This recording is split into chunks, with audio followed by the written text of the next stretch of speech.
ముందుగా mic TV ప్రేక్షకులకు మీకు ప్యానెల్లో ఉన్న వారికి నమస్కారం.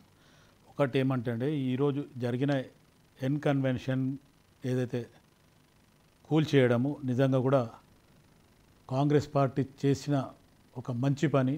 ఎందుకంటే గతంలో 10 సంవత్సరాల క్రితం ఏదైతే టీఆర్ఎస్ బీఆర్ఎస్ ప్రభుత్వం ఏదైతే అక్కడ ఖాళీ చిన్న జల్లకి ఇచ్చేసి ఏదో చేస్తా అని చెప్పి మళ్ళీ వెనక్కి తగ్గడం ఎందుకు తగ్గింది అనేది టీఆర్ఎస్ బీఆర్ఎస్ ప్రభుత్వం మున్సిపల్ శాఖ మంత్రి గతంలో ఉన్న కేటీఆర్ గారు కానీ లేకపోతే కేసీఆర్ చెప్పాలా.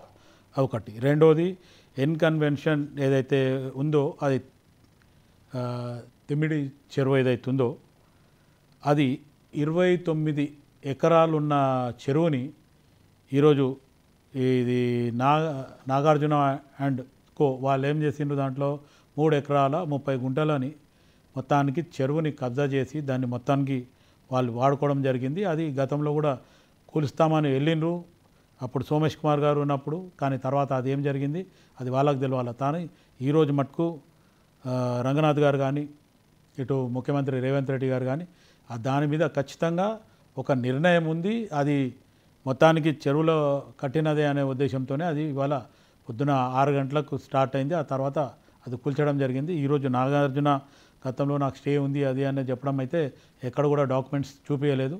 ప్రస్తుతానికి ఈరోజు కోర్టుకు వెళ్ళిండు ఆయనకు అనేది అంత లోపలనే మొత్తానికి ఏదైతే ఎన్ కన్వెన్షన్ ఉందో మొత్తానికి అయితే కూల్చేయడం జరిగింది. ఇప్పుడు ప్రస్తుతానికి అయితే ఇక్కడ కూల్చాల్సిందే అని రంగనాథ్ గారు చెప్తున్నప్పుడు నాగార్జున గారు దాన్ని అది అక్రమంగా కూల్చారు అంటున్నారు. ఒకటి. రెండో పాయింట్ అంటే వాళ్ళు హైకోర్టుకి వెళ్ళారు, హైకోర్టు కూడా స్టే విధించింది. అయితే హైకోర్టు స్టే విధించింది అంటే ఇన్ని సంవత్సరాలు ఉంది కాబట్టి వాళ్ళు ఏమన్నా వాదన వినిపించాలనుకుంటే ఆ వాదన వినిపించడానికే అది ఇది అయింది. కానీ ఆయన స్టే తీసుకున్నా ఈరోజు జరిగేది ఏం లేదు. అక్కడ మొత్తానికి ఏదైతే ఆ కన్వెన్షన్ ఉండే దాన్ని ఏదైతే కమర్షియల్గా వాడిండో ఆ చెరువుని కబ్జా చేసి ఏదైతే కమర్షియల్గా వాడిండో ఇప్పుడు మీరు అన్నట్టే దాని మీద ఎంత సంపాదన సంపాదించిందో అది అక్రమ సంపాదనే మొత్తానికి. కాకపోతే తప్పు చేసిన వాళ్ళు ఎవరు కూడా మేము తప్పు చేసినాము అది నిజంగా కూడా మా నుంచి తప్పు జరిగిందని చెప్పేటోళ్ళు చాలా తక్కువ మంది. అది అది అది నాగార్జున గారు చెప్పిన విషయంలో. పశుపతి గారు, హైకోర్టు ఇంతకు ముందే ఈ బఫర్ జోన్లో ఉన్న